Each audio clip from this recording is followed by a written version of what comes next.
Welcome back to The Express at the new Barre Fitness studio in North Vancouver. This space is a dream come true for owner and instructor Nori. And I want you to keep that in mind as we head into this next story, the idea of making your dreams come true. We're going to introduce you to the courageous Johanna Ward and her family. Hey Sarah, it's Jenna. I just wanted to make sure you're still coming over on Saturday to hang out. Johanna Ward is a teenage girl who likes music, chatting with her friends on Facebook, and spending time with her family. He grows like a beard. Have you seen with his beard? He grows the Indian beard. He's what? He's a manly man. I know he's a manly man. Jenna had a challenging start in life. She and her twin brother Devin were born premature. Well, Jenna, as a preemie, was born, I think, with the normal complications preemies have. So 29 weeks, so, 2 pounds, 10 ounces. So, incubator, special care nursery, those type of things. But she came out of there, I think, relatively quickly. And then from then on was a normal, everyday, happy-go-lucky, athletic, outgoing, smart child. But at the age of 10, Jenna suffered a severe bleed on her brain and fell quickly into a coma. She spent 6 weeks at Children's Hospital and several months in rehabilitation. Yeah, who's going to clean that up now? Jenna's road to recovery was quite long. Out of Children's, then Sunny Hill, then community brain injury stuff at home, and physio and everything. And it's still going on.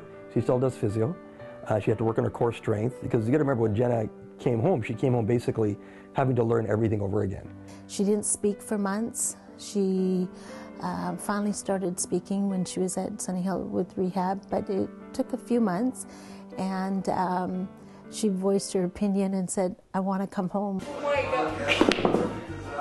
Jenna continued her rehabilitation at home and learned to walk again without any aids, and has just finished her first year at Kwantlen University. She has nothing but positive things to say about Children's Hospital. My doctor, Dr. Steinbach, was really good. He explained things to me. He didn't just talk to my mom and dad about what was going to happen, he talked to me about it. And I had a different doctor, Dr. Haran, doing my angiograms and stuff after the surgeries, and he was really good. He explained things to me. He asked me how I felt about things, and all the doctors and nurses were really good. They were funny. They talked to me. They explained things. They were all really nice. They were great. When you go to Children's, they don't just treat the child; they treat the entire family. So they know that you're apprehensive. They know your anxiety transfers to the child. So they speak with confidence around you. They take you away from the bedside when they've got to speak something in confidence. But when they're in front of Jenna, even when she was in a coma, spoke very positive to her, nurturing to her. The thing you want as a parent is, I don't know what all these bells and whistles mean, but anytime an alarm goes off, somebody better be here right away. And they were there. It's amazing, amazing. In Surrey, I'm Kendall Harris for Shaw TV. Shaw TV's A World of Smiles telethon is happening on May the 27th, and we invite you to join us to help raise money for the Children's Hospital and support kids and teens like Jenna. The website is aworldofsmiles.ca.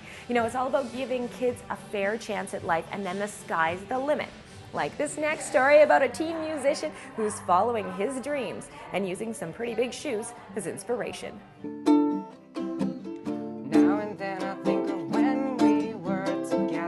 To me, it's more of being able to say what you can't say in person. You said you felt so happy you could die. It lets me give my own opinion on whatever I'm thinking of, or maybe tell people how I'm feeling. It's a glimpse into the window of his life. 17-year-old Adam Briscoe first picked up a guitar in grade 8, and already this high school senior has released his first record. He started off by singing for other bands, but eventually wanted to express his own thoughts through his guitar.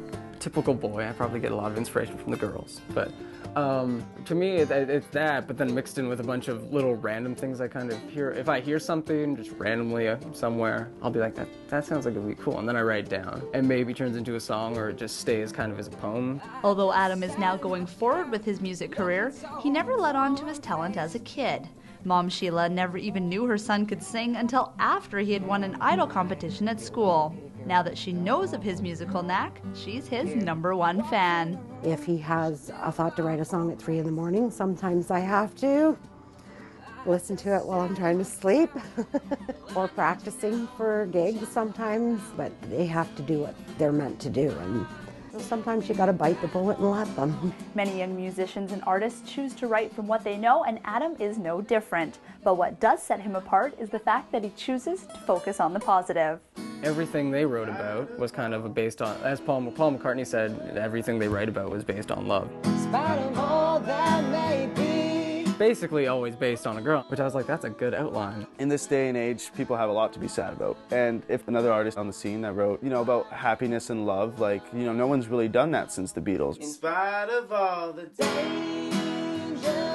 I'm really excited to see where Adam goes next couple of years, and hopefully I'll be right up there on stage with him. Adam plans on studying music business as well as production and recording, all while continuing to write, perform, and explore both fun Paul McCartney and deep-meaning John Lennon types of tracks. I want to go to London, do the whole Beatles tour thing, stay with family there, and I'm actually, a friend of mine's helping me book a gig there in Liverpool at the Cavern Club, where the Beatles got discovered. He's always said music's who he is, not what he does. So it's what's in him. I'm Tiffany Gurdon for The Express. You can follow Adam's music online, Adam Briscoe Music on Facebook. Also find him on Twitter. And we invite you to follow us as well for behind-the-scenes stories and scoops. You're watching The Express, and this is what's coming up. I've worked all around the world in different bike shops. Whistler's Fix, the only one of its kind in the world. The Express, we are your local voice. The Express is brought to you in part by Plum, fashion supplier to host Johanna Ward.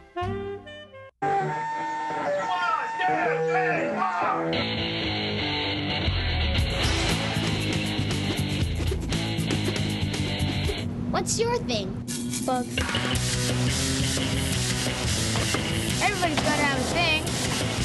My thing's sound effects. Here's a T-Rex.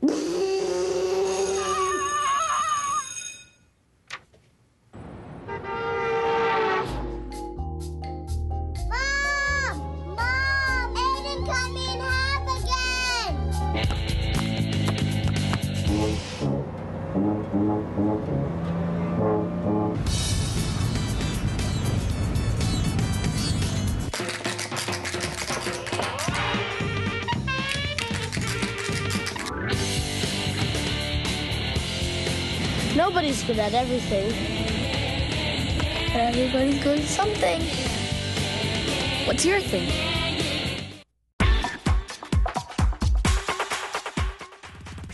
Welcome back to The Express at the new Barre Fitness studio in North Vancouver. The barre-based technology is becoming one of the most popular forms of exercise in the United States, and it's definitely gaining momentum here in Metro Vancouver as well. Of course, here on the North Shore and along the Sea to Sky in the summertime, mountain biking is the #1 workout. We're joining Nicole Fitzgerald in Whistler to find out about their very unique bike doctor. That's right, Johanna. We here in the Sea to Sky love to beat up our bikes. And when they're broken, that means less trail time. Finding a bike part can be challenging and time-consuming, unless you're visiting the Fix. Is it a time machine? No. Well, yes and no. It can take your bike back in time to a time when it worked, but it can't actually travel through time yet. A mind with no limits and a sense of humor. It's what's gotten James Barrett where he is today as the owner of The Fix, home to the Haas VF2 CNC Milling Center, a machine that's put his work at the international forefront of bike shops. You can make a space shuttle with this kind of technology. It can make, for me though, bike parts that are as higher quality as something you'd find on a space shuttle. It's basically, for me, it's a way of making parts that I can't readily find or are manufactured anymore. A speedier turnover in the shop means more hightailing at times on the trails. Only for his customers, of course. In the turning season of Whistler, this former semi-pro rider spends more time programming than pedaling. I used to ride a lot. But this perfectionist drive to fix is a passion as well, especially when he betters the design of an ailing part. It kind of is a little bit sticking it to the man, which I kind of like as well.